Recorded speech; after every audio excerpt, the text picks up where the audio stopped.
Hello guys, we continue our Arlecchino story quest.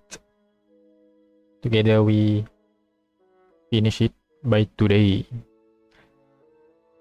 Jom kita sambung Arlecchino story quest. Kita sambung sampai habis. Let's go.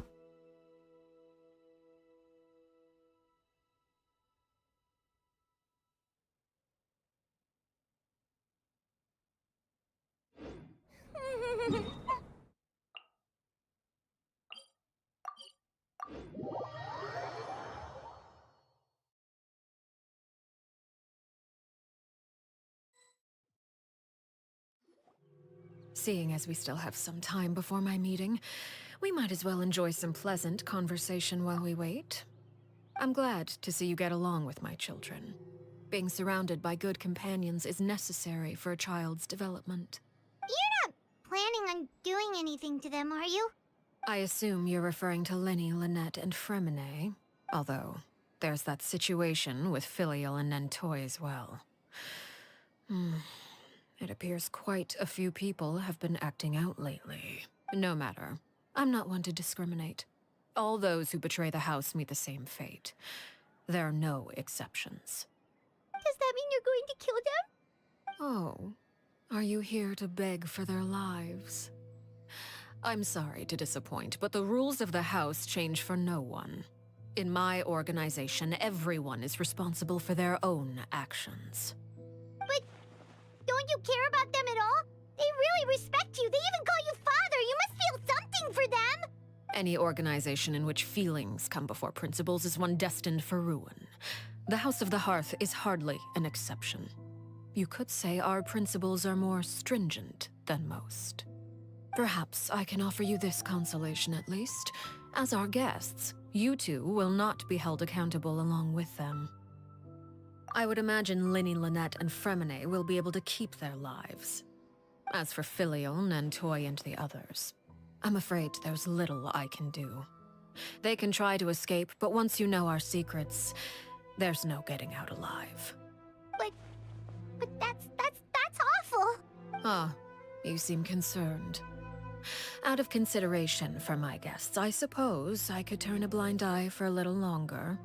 If Lenny and the others manage to dispose of Clairvy in the meantime, all evidence of their wrongdoing will be lost.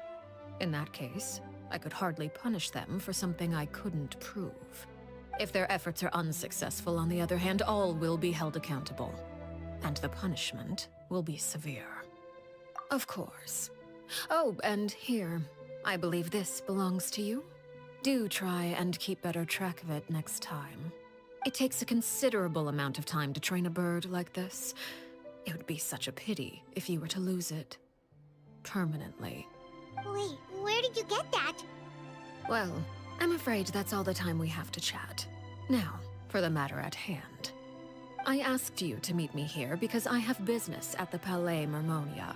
It has nothing to do with you, but I think it would be prudent for you to stick by my side for the time being. There will always be time later to run off and tell Lenny what you've learned. Well, time to go. Looks like we wrapped things up just in time.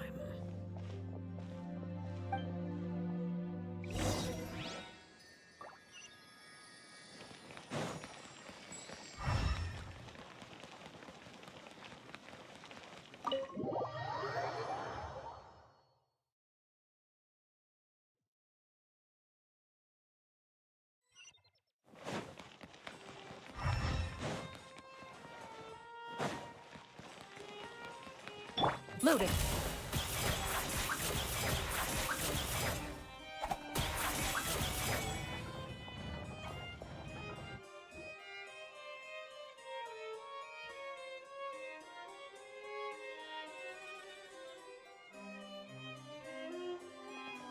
It's been a while, Monsieur Neuvillette, I must say. I wasn't expecting my meeting request to be approved quite so quickly. The Palais Mermonia operates with an efficiency worthy of admiration. It is only right that an esteemed diplomat such as yourself should be afforded the proper level of respect.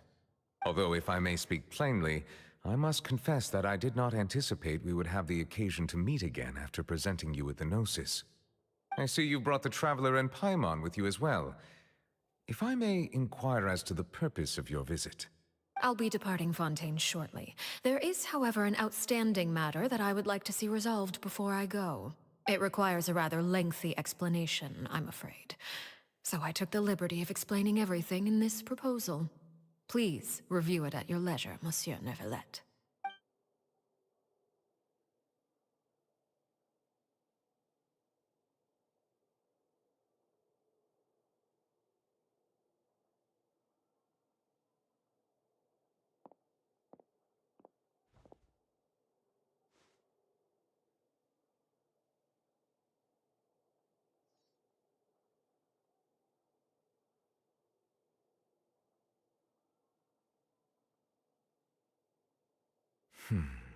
I understand your request. However, at the risk of causing offense, I must admit that I fail to see why you would wish for such a thing. I heard you have a certain fondness for water tasting, Monsieur Neuvillette, so allow me to use water as an analogy. A family is like a large body of water with countless rivers flowing in and out. As someone who watches over this system, I would hope that each river that flows from the source will eventually reach the ocean. Of course, objectively speaking, I know this is impossible. Most of the rivers will dry up along the way, disappearing into the ground and leaving nothing but a barren riverbed behind. Not all rivers are destined to reach the ocean, but I would not see their existence rendered meaningless. I believe the water that flows within them is simply meant for a different destination, like a field in need of irrigation. Or perhaps the glass of a certain water-tasting enthusiast. Did you get any of that, Traveler? Your words paint an optimistic picture indeed. Allow me to remind you, however, few among us are willing to sip from a glass filled with tainted water. It may have been tainted at one point in time, but not to worry. I'll make sure it's drained of all impurities and returned to its cleanest form. I seem to recall there being a transactional aspect to your proposal. Perhaps you could expound on that? If you accept my proposal, Monsieur Neuvillette, I will gradually withdraw my forces from Fontaine. And, unless absolutely necessary, I will no longer carry out any special missions within Fontaine. I presume I can take your words to mean that, in the future, cases similar to the Tartuffe assassination will cease to cross my desk? Tartuffe? Ah, that thief who embezzled funds from all those charities, you mean? My deepest condolences to his family, but without any evidence, I cannot imagine how the House of the Hearth might have been involved in his passing. Of course, if you accept my proposal, Monsieur Neuvillette, I'm sure certain measures could be taken to reduce the frequency of such troubles. You choose your words carefully indeed. In that case, I am inclined to accept your proposal. My thanks for your generosity, Monsieur Neuvillette. Well, with that settled, we should be going now. I took the liberty of bringing along 2 bottles of spring water from Snezhnaya for you to enjoy. I do hope I get the chance to hear your impressions. Perhaps at our next meeting, yes? Indeed. I trust you would not overlook your commitment in the meantime. All right, Traveler Paimon. Time to go.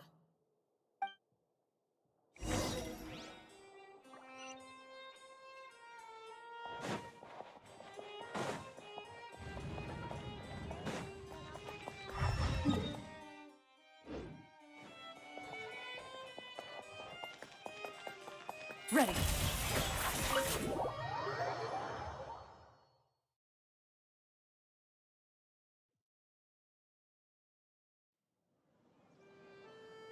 So, what exactly were you talking about back there?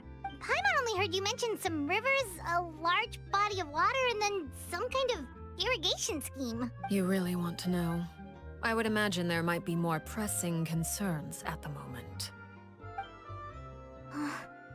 Winnie, Paimon really hopes everything's going okay.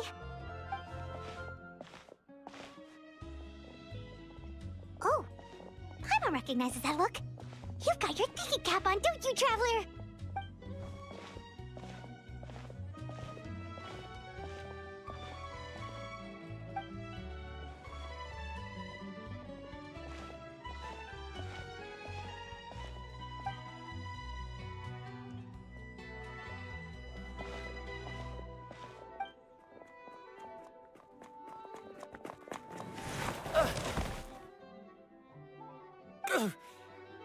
Oh, shoot. Are you alright? Oh, jeez. I'm so sorry. I was so focused on selling these papers, I wasn't looking where I was going.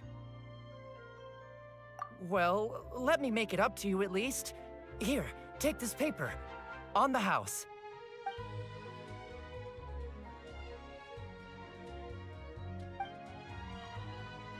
Oh, you don't have to give us anything. Please, I want to. It's not like I'm short on supply. All the extras will be useless come tomorrow anyway. It's my fault, really. I was just trying to bring home some extra mora for the family, but I bit off more than I can chew.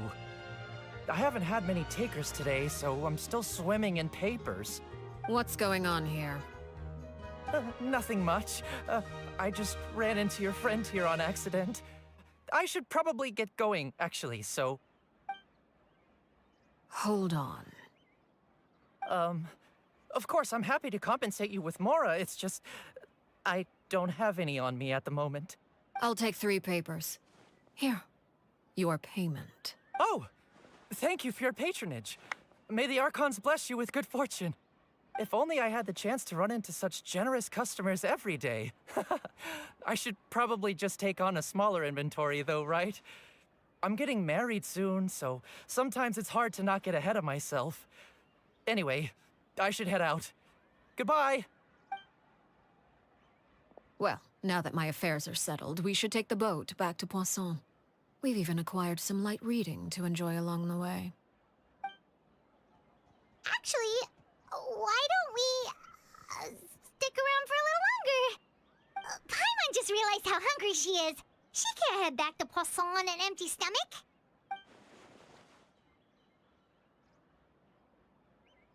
It appears you two are under the impression that delaying our return will somehow alter the situation in your favor. I'm sorry to ruin your fantasy, but your efforts are meaningless.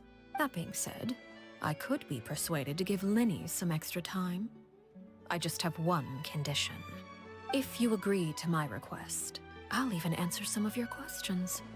You're quite curious about Claire V, are you not? And my relationship to her. Wait, why are you being so generous all of a sudden? You're not gonna ask us to do something bad, are you? You overestimate yourself.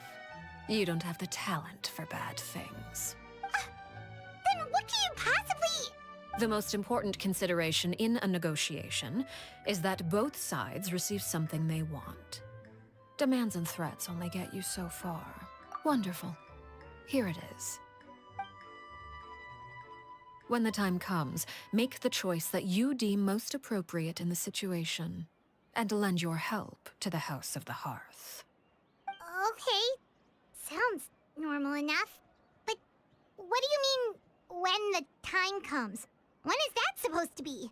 That is for you to decide. Then we have a deal. Follow me.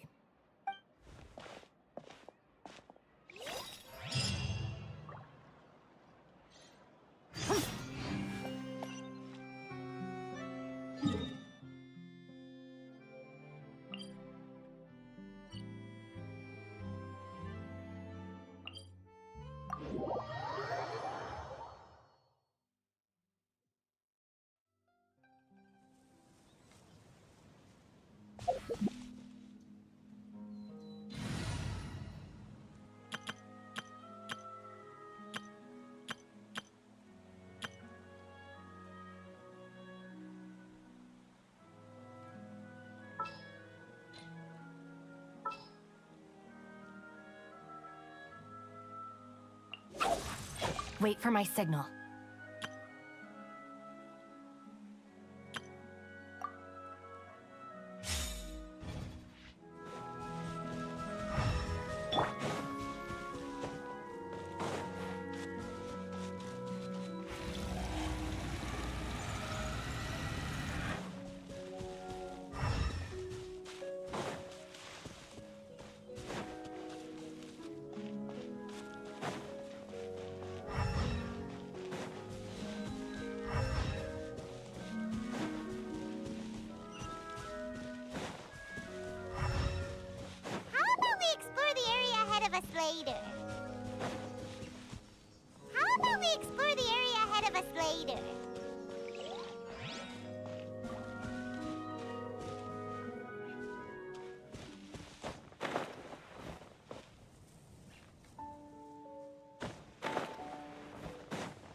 this place?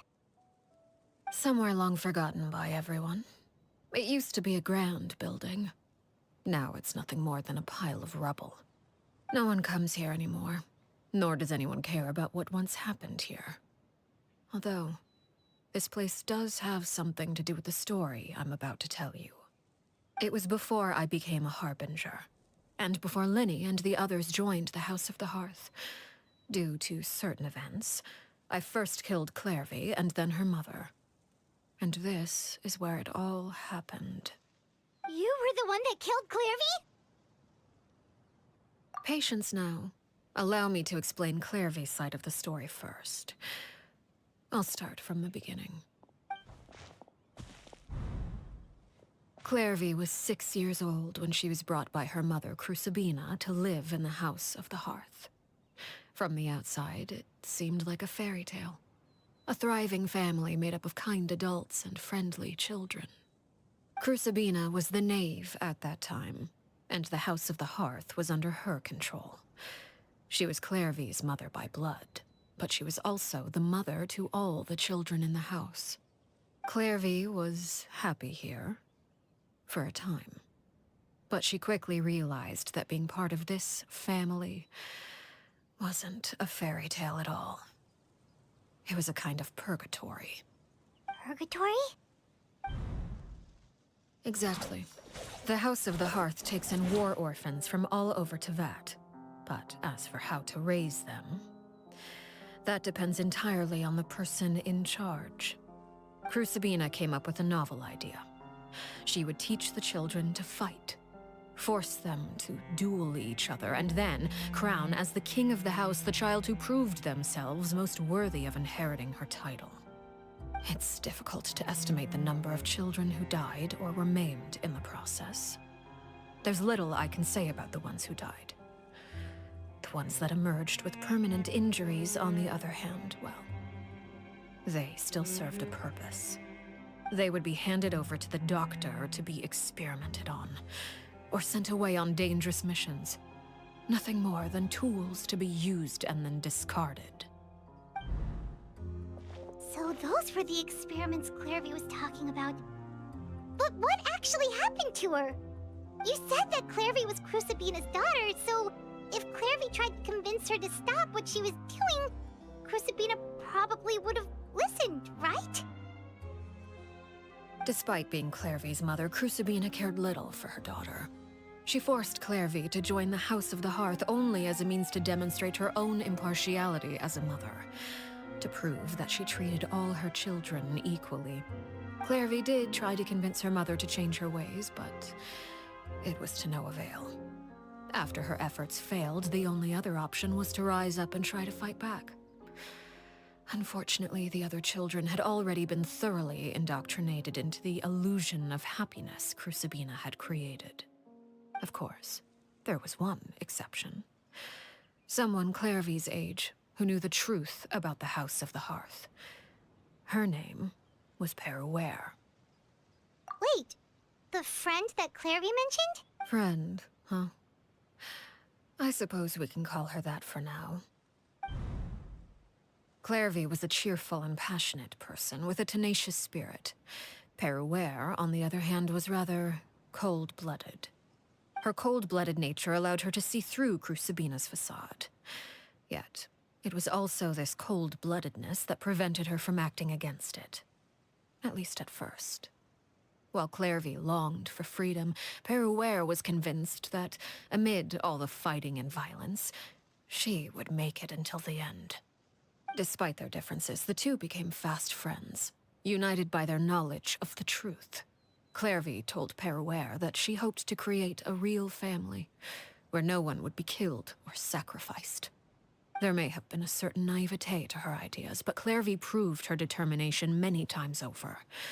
She tried countless times to run away, ask for help, or expose the truth. But her efforts only earned her beating after beating. The only thing that kept her going was her strength of will. Even with her body racked with pain, she would still stand on her tiptoes and open the window at night. She and Peruere would look out at the moon together. a fierce longing for freedom shining in her eyes. But one day, that light simply vanished. Oh no. What happened? Her hopelessness resulted from a culmination of things. 10 years had passed. 10 years worth of failure after failure. She and Peruere weren't children anymore, but finding any chance to escape still seemed as hopeless as ever.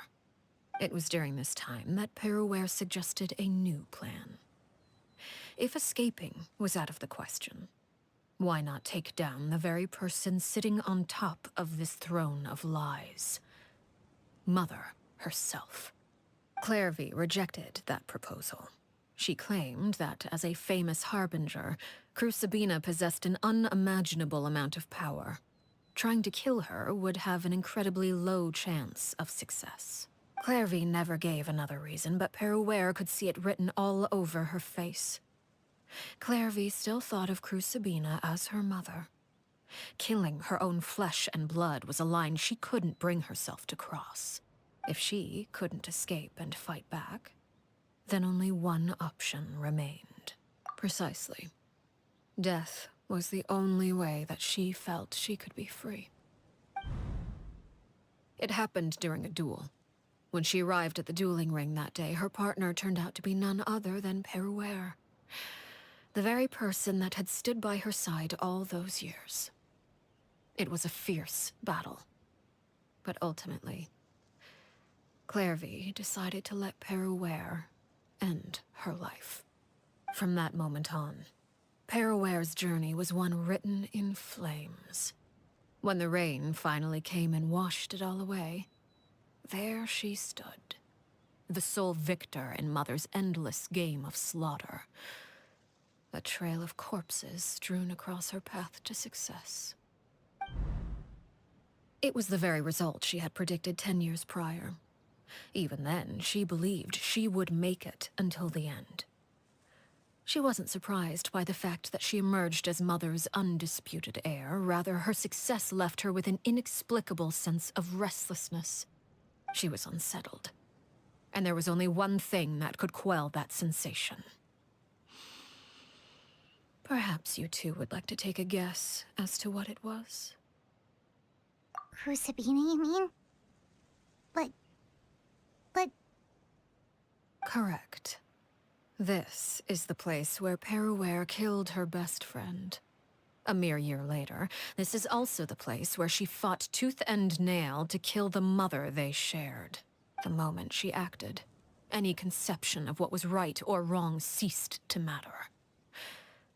It's one of the principles of the house. Only those who survive get to write the rules.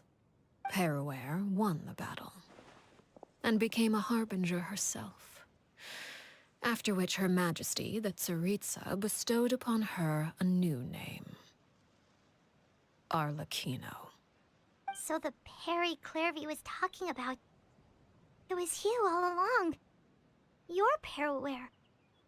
Arlecchino is just a name you got later. I left that name behind long ago. I must say, hearing it now does bring back memories.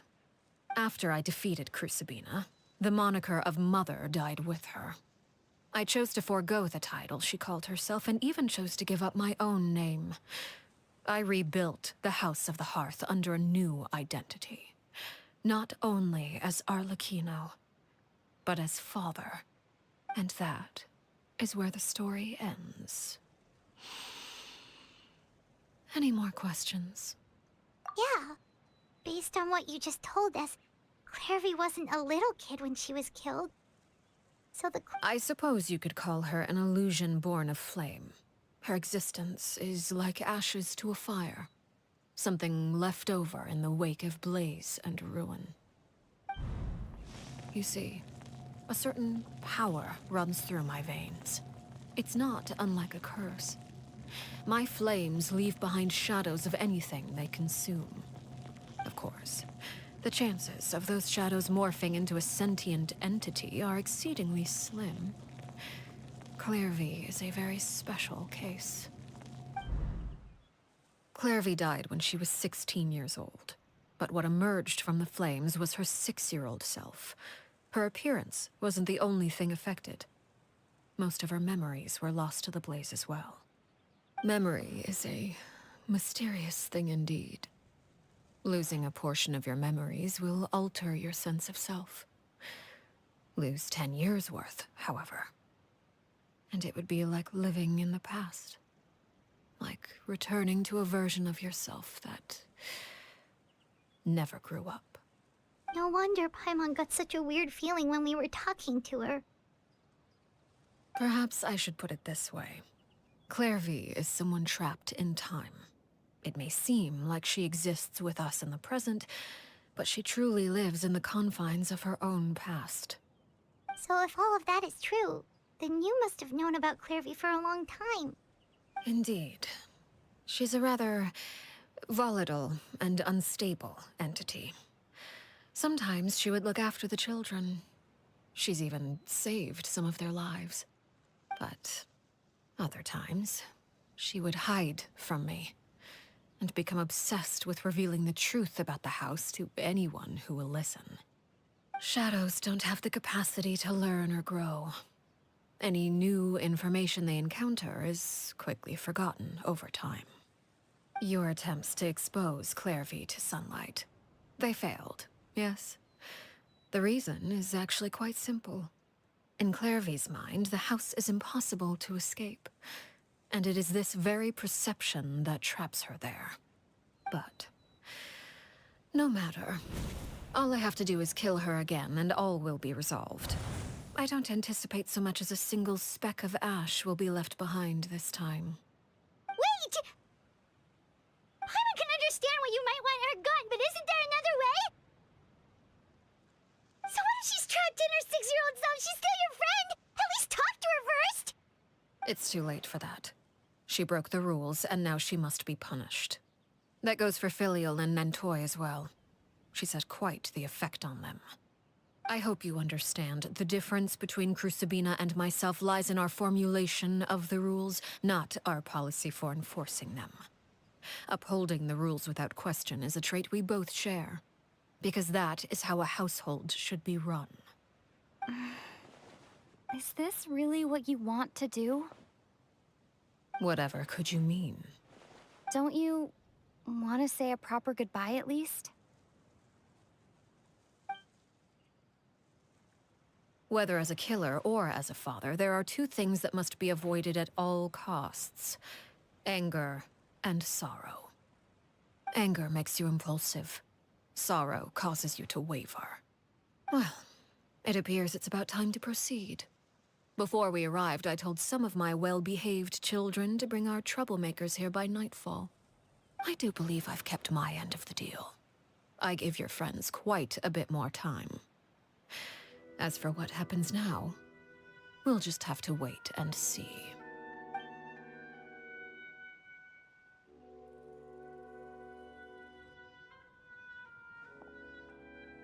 Here they are, Father. You gonna execute him? Seeing something like that would actually be a first for me. Lenny!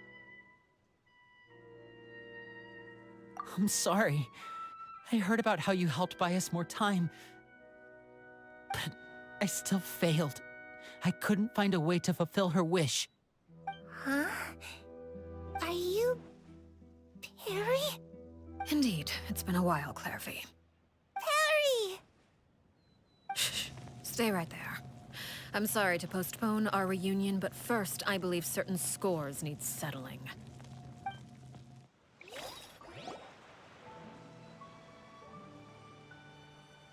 Father, let me explain. Out of my way. Father! You chose to conceal a threat to the house. And for that, you must be punished. Overall, however, I suppose your wrongdoing is hardly the most egregious of the bunch, so I'll deal with your punishments later. As for right now, the more pressing concerns are the traitors among us. By traitors? Do you mean us? Father, let me explain. We didn't mean to... Fultz, why don't you share what you heard? Yes, Father. Secret Midnight Meeting number 3. Participants, Filial, Nantoi, Sato, Tadi.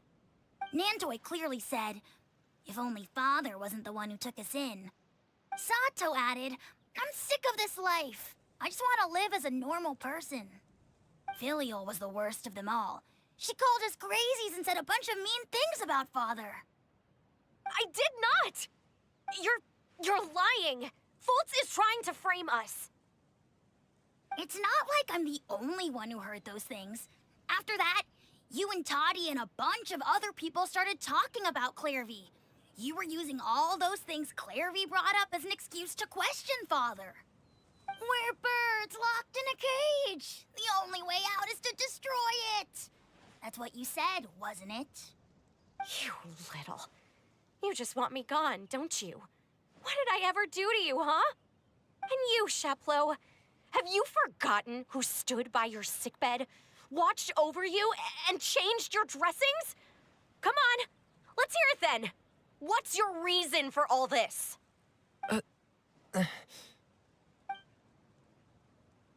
You're wrong, Filial. We don't want you to die. You're our family. Liar. You wouldn't be doing this if that were the case. So why? Why have you backed us into a corner? We all live in the House of the Hearth. You know the type of work we do, Filial. A single betrayal can cost dozens of us our lives. It's not like it's never happened before. That kind of thing is hard to forget. That's why the House of the Hearth cannot tolerate any form of betrayal. Ever since we came to Poisson, you've had 7 secret meetings. A lot of the things you talked about really crossed the line. You've been spying on us for half a month? Wait a second. Now that I think about it, the move to Poisson was just a way to make it easier to spy on us, wasn't it? Because we were all in one place. You've had this planned all along. Filial, Nantoi, I'm sorry. I owe you both my life. I owe Clairvy too. If it weren't for all your help after I got poisoned, I wouldn't be standing here today.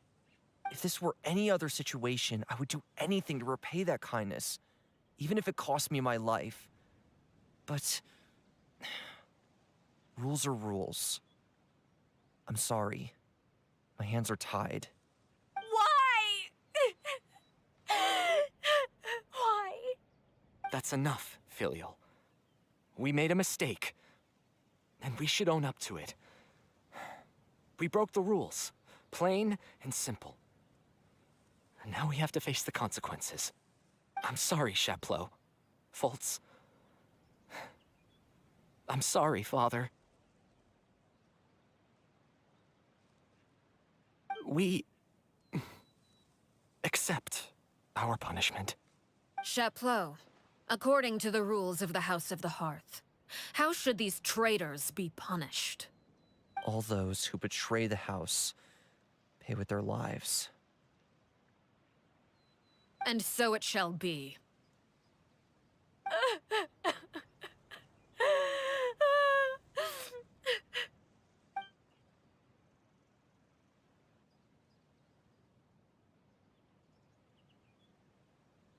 Father, please wait!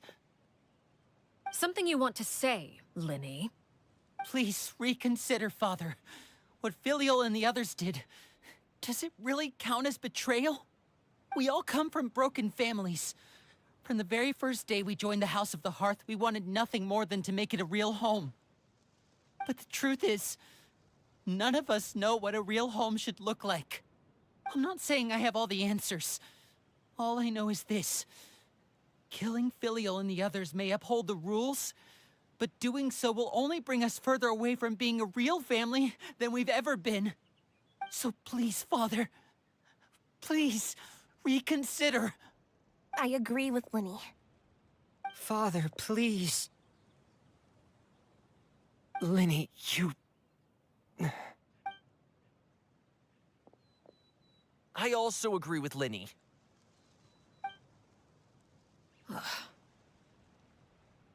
An order once given cannot be rescinded. However, given the extent of your determination, I suppose we shall have to go about this a different way. Draw your weapons and face me. Our weapons? Father, are you referring to a duel? Precisely. The rules of the house will not be altered. Traitors must be punished. However, resolving disputes with a duel is also one of our rules, one that also applies to me. Demonstrate a sufficient showing of strength, and I shall offer a concession. Wait. Beat Father in a duel? Impossible. Father is way too strong, even for Lenny.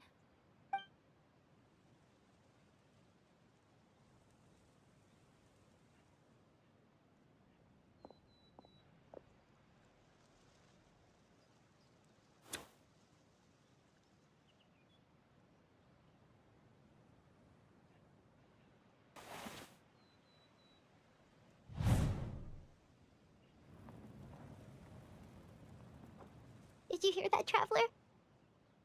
Lenny and the others have to duel the knave. What should we do? Can they really win something like that? If they lose, those people from the house are really gonna be executed. Hey, are you listening?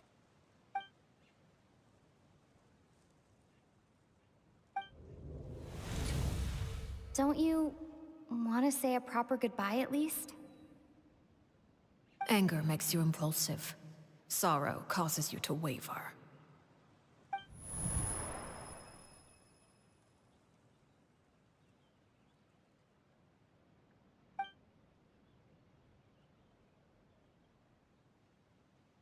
Oh, looking at that expression on her face, she seems really serious about this.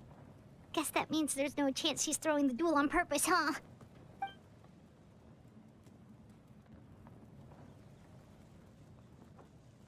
When guests are around, families are often on their best behavior.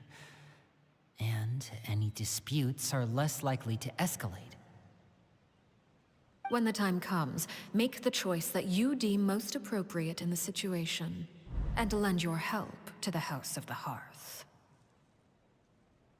What's wrong, Traveler? Hey, where are you going? Traveler? You're asking to join the duel against the knave? I'll allow it. We do have a ready-made dueling ring at our disposal, after all. All I would advise is this. Keep a firm grasp on your weapon, and give it your all. Any less, and you may just lose your life.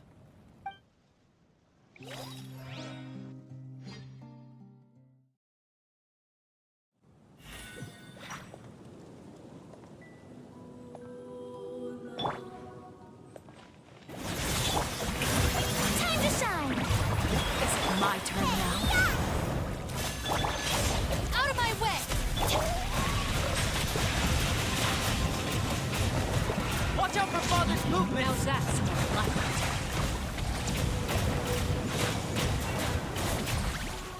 With the fall of darkness, destruction shall rise.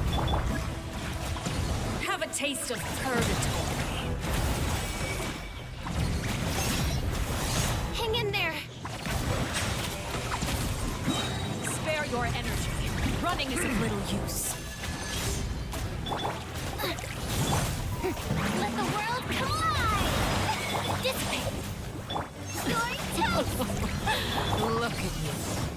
Trapped like a bunch of helpless animals. Is it my turn now?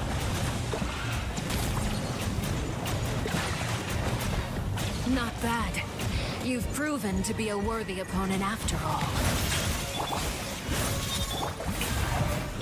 Stand with me! And voila! Spare your energy. Running is of little use.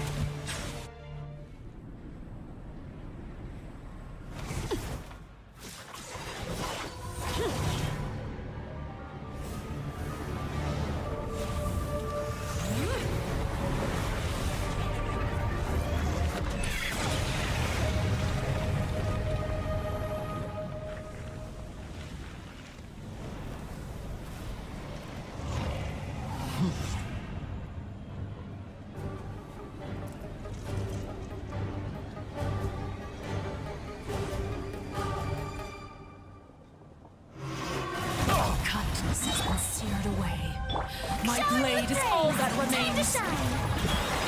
I'll settle this. Eat this! Be safe. Watch out for Father's movement! Look out!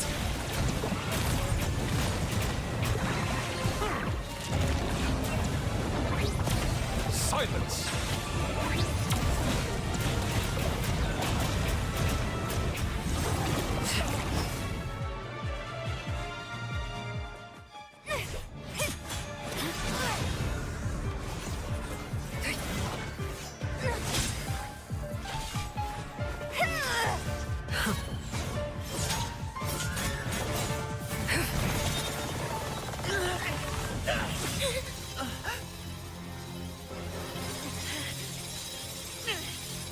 You should know better than to crowd in one place.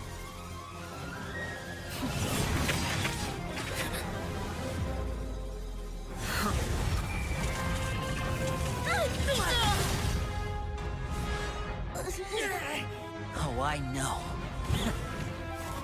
No! I'm sorry, Father!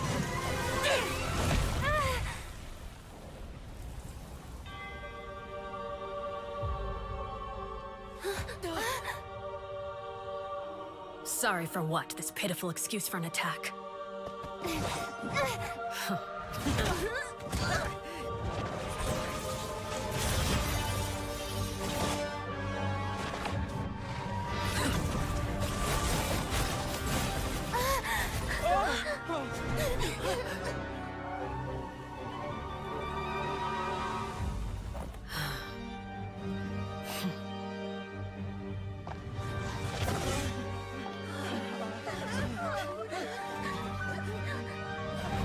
Father, no!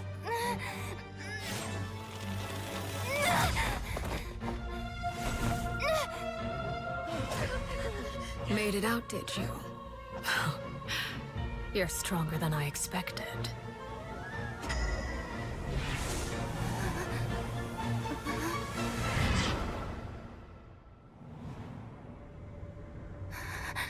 A crimson moon.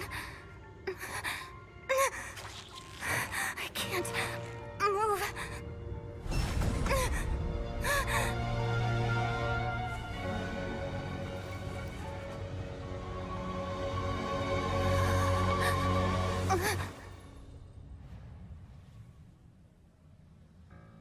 Still, not strong enough to beat me.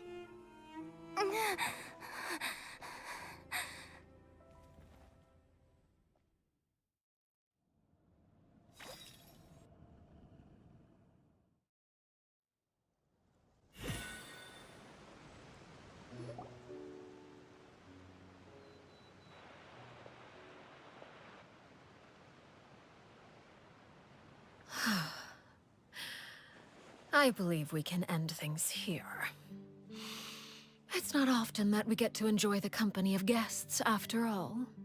We wouldn't want things to get too out of hand. Brother, are you all right? Linny, Given that I am the victor of this duel, as agreed, the punishment stands. No! I never thought things would end like this. However, everyone involved in the duel demonstrated a remarkable level of strength and determination. In light of this, I'm prepared to change the method of execution. Elwar, the bottled flames I gave you for safekeeping. Do you still have them? Yes? I wasn't sure what they were for, but I've kept them super safe. I didn't lose a single one. Wonderful. Then, in just a moment, I'll have you administer them. Bottled flames? Indeed. They're the product of a secret experiment. Under certain special circumstances, flames can be extracted from my person and preserved. Once ingested, searing pain will spread across every inch of your body. No harm will come to you physically, but your memories will be burned away. If you can withstand the pain. When you awake, You'll have forgotten everything you know about the House of the Hearth, and will be expelled from the organization. In other words, administering this concoction will kill the version of you that grew up in the house, and give you a new identity.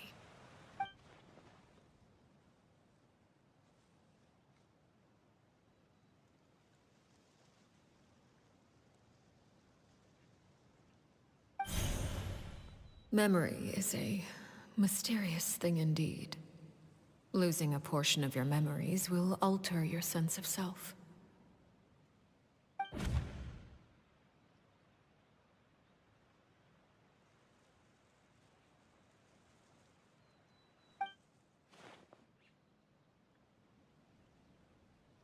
So, you're just letting us go, Father? You misunderstand. Memories are extremely important. Once consumed by flame, the version of you standing before me will die, and our secrets will die with you. So no, I don't intend to just let you go, because the person who survives will be nothing but a stranger. Even so, I won't have to live in fear anymore. I'm sorry, Father. I'm sorry I let you down. But I really... Don't cry, Filial. You haven't left the house yet, so there are still rules to be followed, yes? Remember what I taught you. Anger makes you impulsive, sorrow causes you to waver. Don't let yourself be controlled by your emotions. Of course. I'll remember. Dry your tears, and go pursue the life you really want. Yes, Father. Chaplot, Foltz, Elwar. Take them back to Poisson. And bring Lenny and the others as well. I prepared 3 extra vials of bottled flames. As for whether to take them, the choice is yours. Goodbye, children. The next time we meet, I will no longer be your father. Thank you for all you've done for the house. I hope you have bright futures ahead of you.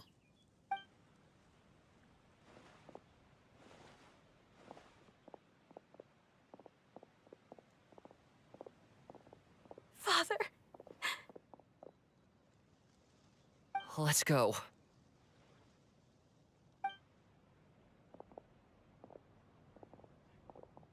Here, grab my arm, Lenny. I'll help you walk back. Thank you.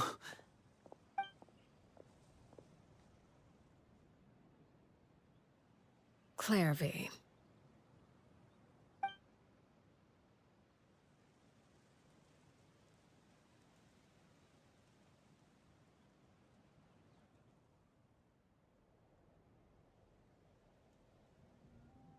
Can we talk now? I've been waiting for a super long time. You really are Perry, aren't you? I haven't seen you in so long. How come you're all grown up? Wait, did I somehow travel to the future on accident? Or am I dreaming? What a long dream. Neither. You died, Clairvy. That's what happened. You could have at least sugarcoated it a little. Look, she's done speechless. Oh. Okay then. Huh? That's it? You accepted it just like that? Yep. If that's what Perry says happened, then I believe her. Perry wouldn't lie to me. Plus, I don't really need to know why I'm like this. I'm more curious about what happens in the future. If you're a harbinger now, Perry, that means Mother is gone, isn't she? Can you tell me about it? I want to know what happened to her. And to me. You never stopped trying to defy fate. At first, no one believed you. You could only vent your frustrations to the moon. In fact, you often sought comfort in the night sky. You wanted to see the aurora, so one night we promised each other we would go to Snezhnaya to see it together.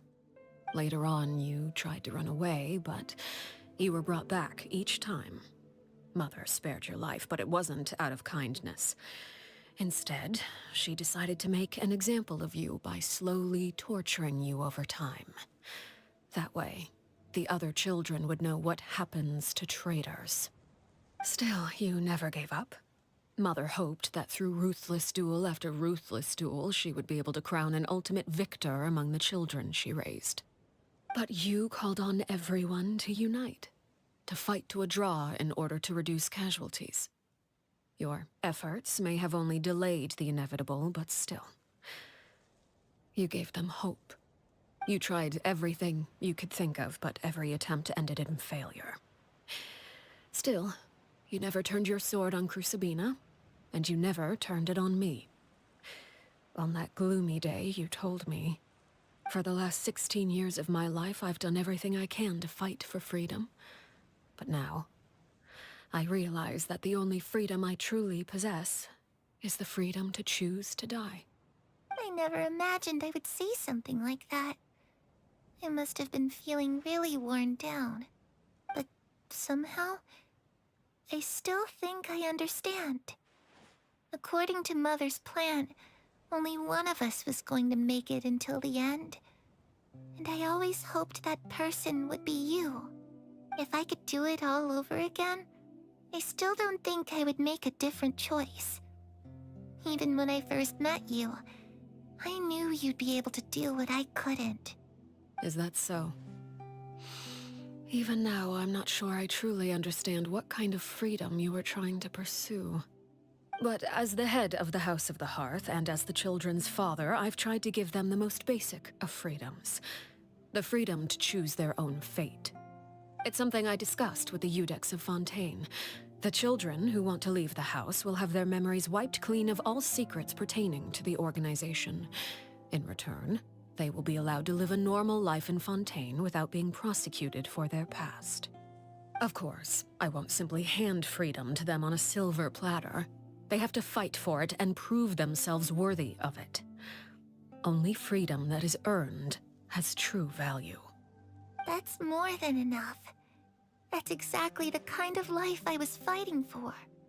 You know, Perry, I think you're a pretty amazing king, and a really great father, too. I'm really happy that you're the one who took over the house. I guess I do have one regret, though. I still haven't seen the outside world. Well, it just so happens that our dear guests over here have been to many nations and traveled to countless places. Perhaps they would be willing to tell you what the outside world is like. Really? Of course! We've traveled all over the place. We've got so many stories, we could probably talk your ears off for 3 days straight!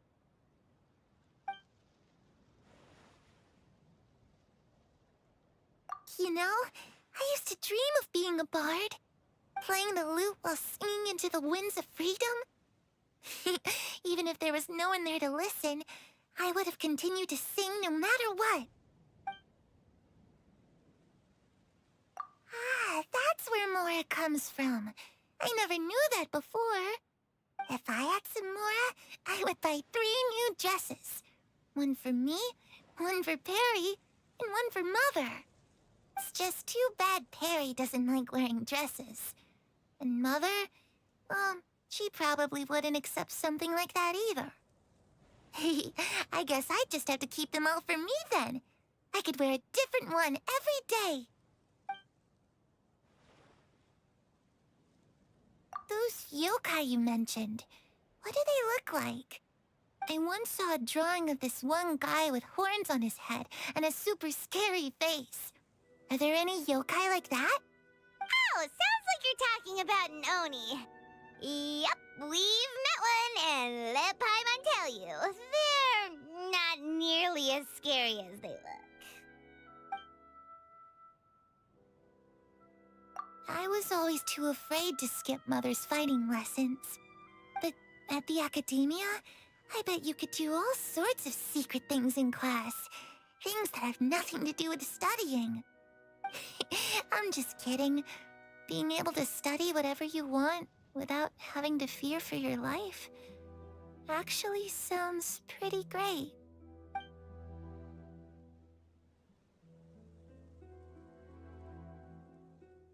The situation was super dangerous. Lenny and Lynette were accused of committing a crime, and they were going to have to stand trial at the Opera Epicles. Oh no, that must have been hard for all of you. What happened next? Don't worry, we were able to turn the situation around super quickly. All thanks to Detective Paimon, of course. How'd you do that? Come on, tell me. Okay, so it was like this. After the failed magic show, we rushed to the scene and...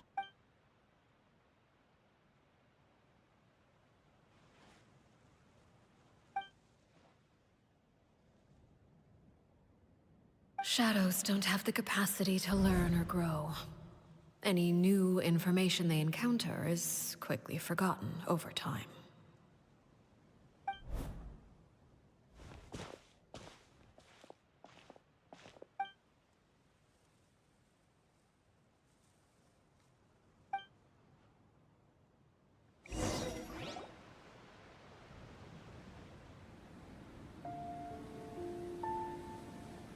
Clairvy, you've worked tirelessly from the shadows to overthrow the House of the Hearth.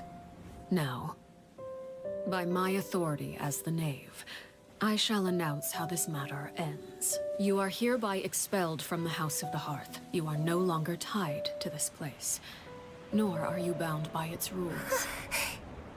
You're saying that I can finally leave? I get to experience the outside world as well? Oh, I almost forgot. There's no getting older for me. Still, seeing who you grew up to be makes me really happy, Parallel. Take care of yourself. Goodbye. May we meet again someday.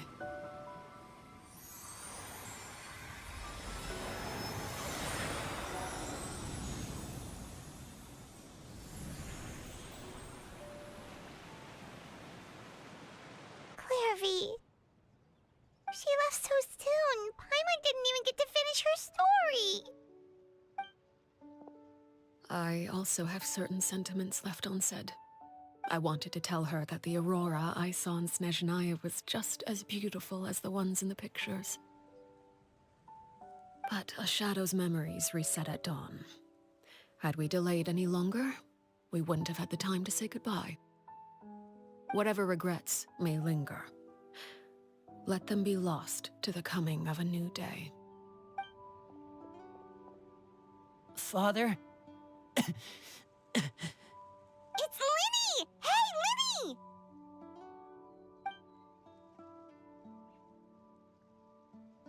What is he doing back here? Let's go check it out.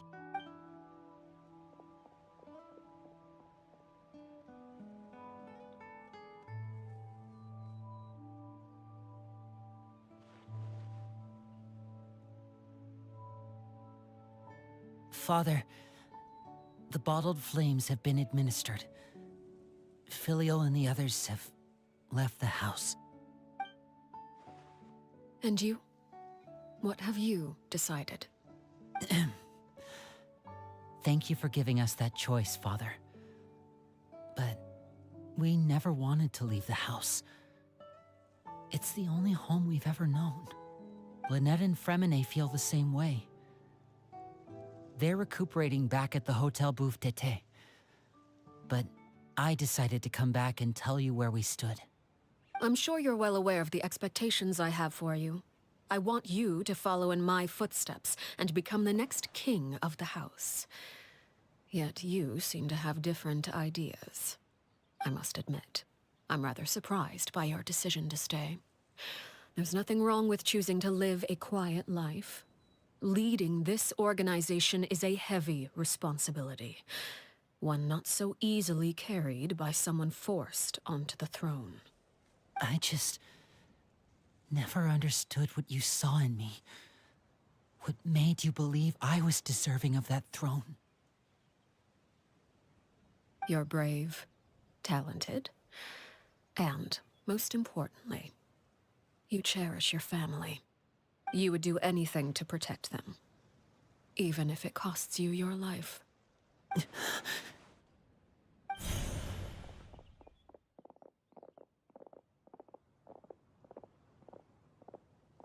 Speaking up back there was so brave of you, Linny. It's all thanks to you that we were able to convince Father to back down. You're a hero, Linny. Hero. Father is the real hero.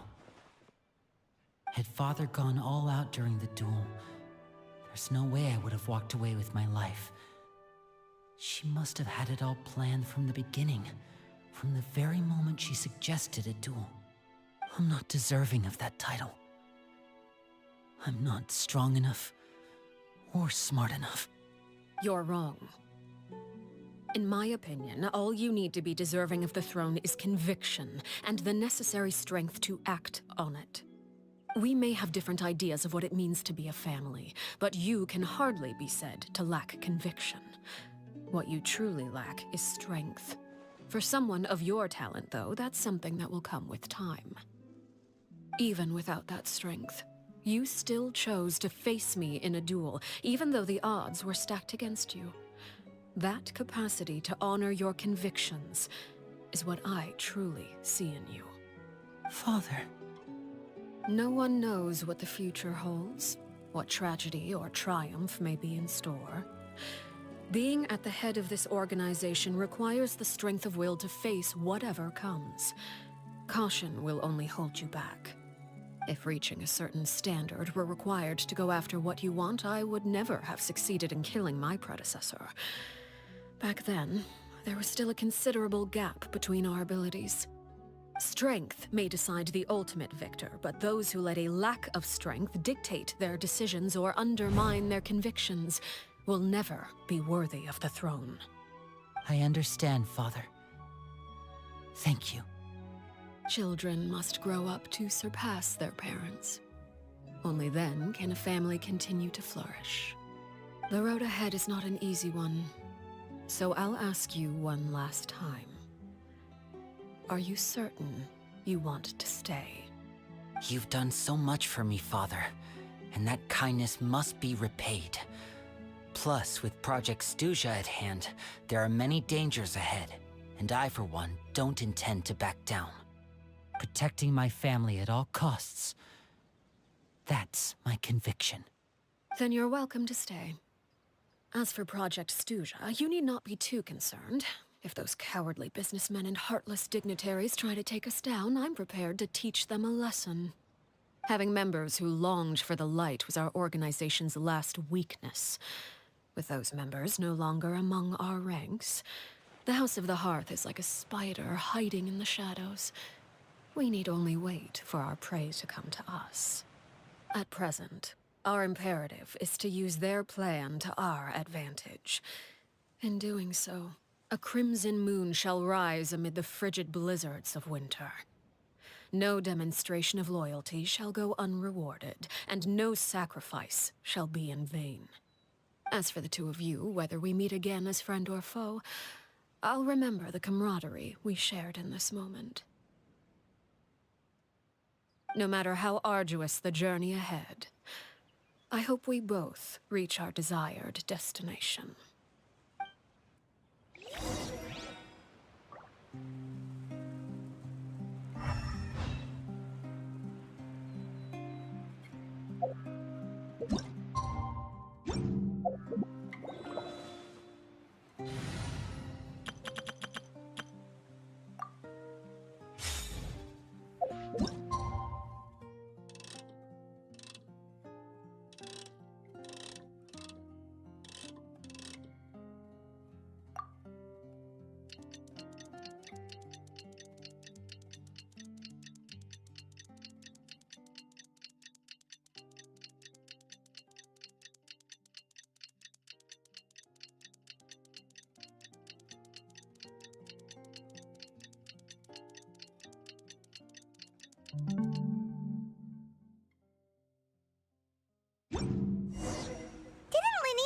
Lynette and Fremine were recovering at the Hotel Booth d'été? Oh, Paimon wonders how they're doing. Maybe we should go check on them.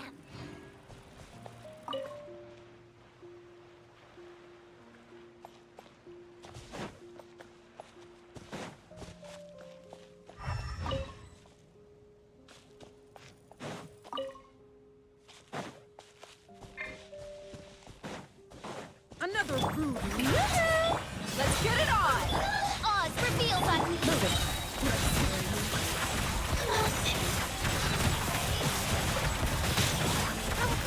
I can still... Let me try.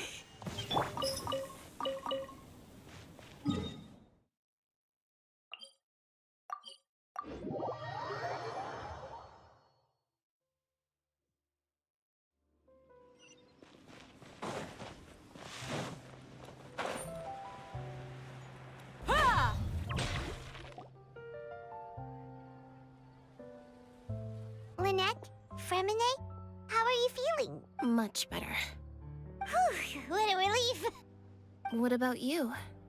Are you feeling alright? I knew you'd come out unscathed. Us, on the other hand, well... We've been bedridden for 2 days. I couldn't even turn over. Oh, and I wanted to ask, is Clairvy... gone? Linny and the other members have left Poisson and returned to the House of the Hearth. According to him, there haven't been any more sightings of a spirit roaming the house. I see. I'm glad. Father came to check up on us 2 days ago and told us about what happened with Crucibina and Clairvy. Actually, I've met Crucibina before. Wait, what? You've met the former knave? Crucibina died a year after Clairvy. It was during the year between their deaths that I joined the House of the Hearth. Crucibina had an extremely cruel and radical way of doing things. While she was alive, the atmosphere in the house was suffocating. When I joined, though, the experiment she valued so much had already come to an end, and all the people involved, dead and injured alike, were gone. Crucibina never talked about the past with us newcomers. A couple of months after I joined, Father killed Crucibina and burned all her files. With that, the names of all the people subjected to her experiments, Clairvy included, were lost to the flames, along with the painful memories they represented.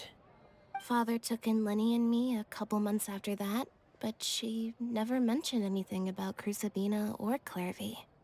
It really seems like something she was planning to keep to herself.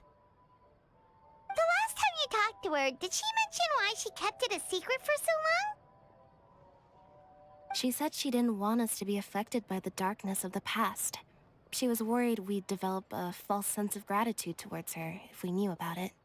The foundation of a family should be free of any corrupting influence. Whatever happened in the past, it has nothing to do with who we are now. And that's what Father told us in the end.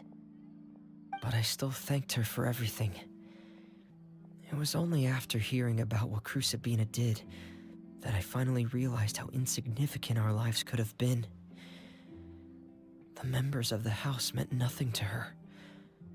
To say that she valued them in any way, even just as a tool, would probably be giving her too much credit.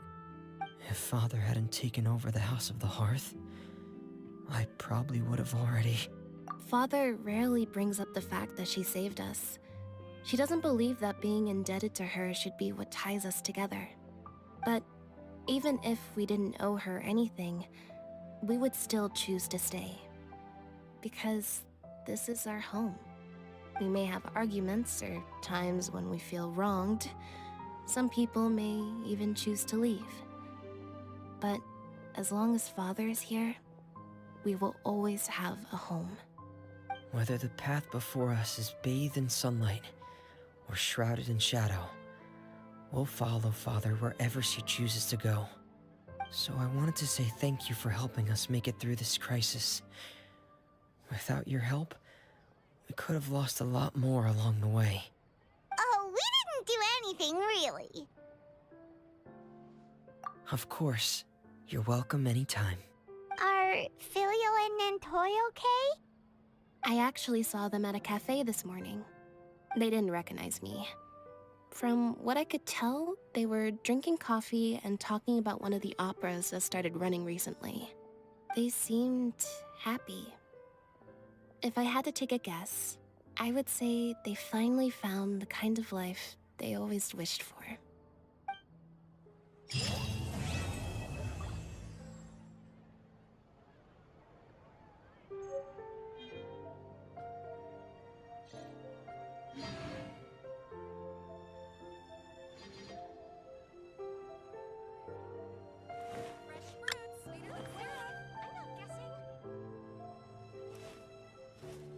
Whew.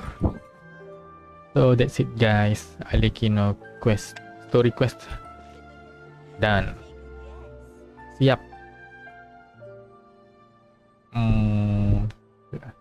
I'll finish the stream, and if I want to continue, maybe I'll start later with another topic, I guess. Bye, guys. To no one ever. Bye semua, bye semua.